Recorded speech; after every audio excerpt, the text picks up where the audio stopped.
Video. Just so that they can see the location, all right? Yeah, I'm MadMantis from the Inox crew. This is my Kung Fu brother over here, Lionel, and this is Micheal Nelson. He's a shui jiao teacher who's going to explain to you some of the lessons that he holds here in the shui jiao team.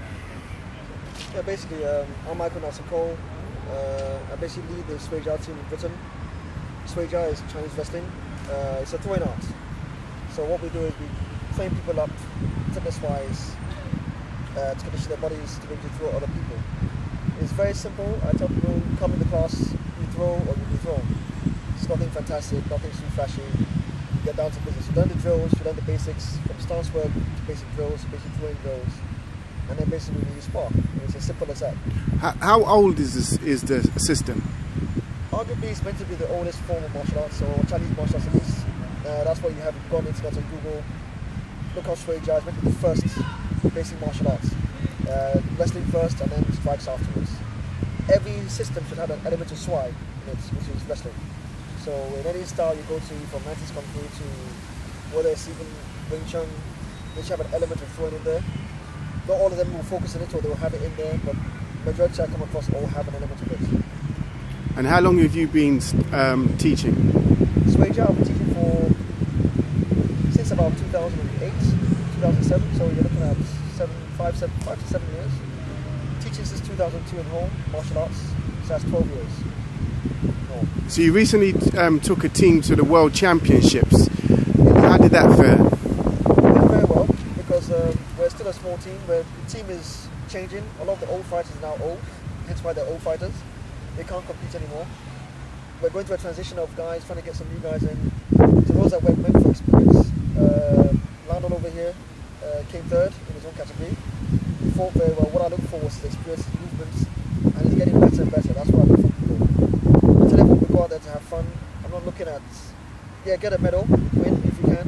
But I look at the experience is more the main thing, because you get a gold medal tomorrow, and 5 years down the line you might be out of shape, not the best, might not be able to think. So I look at continuous going on, keep it going all the way, train, and the experience of a tournament adds to your training and understanding of shui jiao. And how is a typical bout? Because we heard that it can be quite a grueling affair. Well, a bout is 3 minutes long. It's normally 2 rounds of 3 minutes.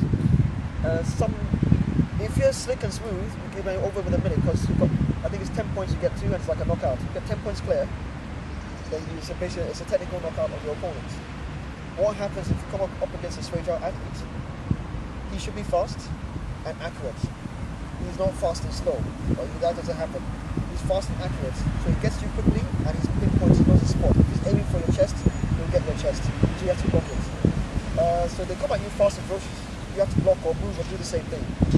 So you can't hang around doing something slow or trying to block and move. Yes, this can work as a technique, but the person comes at you to throw you. You've only got 3 minutes to get points on the ball. So it's straight to the point, and you get your points and move on. So it's very technical. It's like think of angles. Like I always say, think of angles, movement, understanding. So if someone's standing in a certain position, you might not be able to get a throw of them. So you have to get the angle to do that throw. It's almost like a chess game. If you get 2 guys that are good, one person moves, you react off the other person. So you both know what you're doing. You move back and forth until you get the other guy. Sometimes you cancel each other out. Sometimes you're both wide open and you both throw each other because you're both attacking, leaving your defense out. So as an athlete, you have to learn to go in there. You have an agenda. You go to get the person. You know what you want to do on them, and you do it. They might stop you. If they stop you, have something else to do. So you go from one throw to the next, to the next, to the next. That's it. Lionel, you recently competed. What was your most memorable experiences? My most memorable experience was meeting all the shui jiao people. Shui jiao is a wonderful sport because of the spirit and the type of communication. Off the mat, what people don't see is that more experienced fighters and players, they come and they share, and they're happy to talk to the coaches, and they like to, hey, come, even though majority of the time, like not a lot of the people don't actually speak English. So the martial arts, the Kung Fu itself is a language within itself, which was for me a wonderful experience because we had the Mongolians, the Chinese, they were in Mongolia, we had the Italians, we had the Spanish people, we had, obviously it was nice, Team USA, English speaking team, the Germans, so it was like, it was the unity of martial arts. It was a wonderful experience, and even though people didn't speak, like I said, as a uniform English, it was nice to have martial arts as a language, a barrier that we all just, a guy would come up to you wearing a jacket, and be like, you know, and yes. like, okay, cool. Then you go through a session with him. It was completely great. We heard that that the Mongolians took a particular liking to you. Yeah, they were really cool. They came up and we were taking pictures together.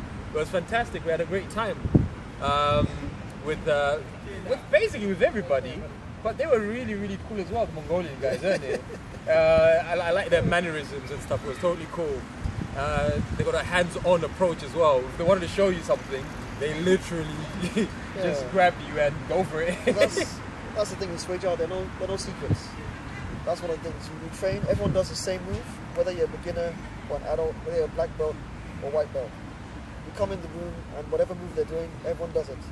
Obviously, people know more things or more advanced, but it's the same move. So like if Lionel's doing something, it's the exact same thing I'm going to be doing. So it's the same with those guys. So as everyone shares, because the same thing we're doing on the mat. Because some people obviously are quicker and more technical or better, but we all do the same thing. Things of friendship. I don't know anyone that's not really friends in Shui Jiao.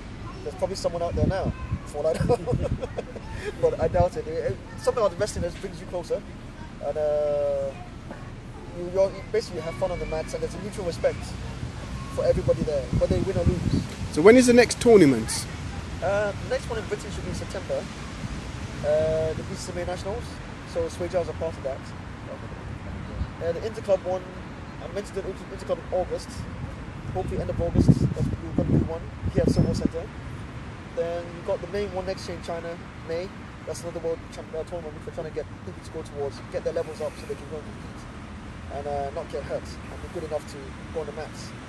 So those are the main ones we're looking at, this focus. So BCMAs, September, my Interclub in August, and the International One World Championships in China next year, May 3. Okay, thank you very much for your time.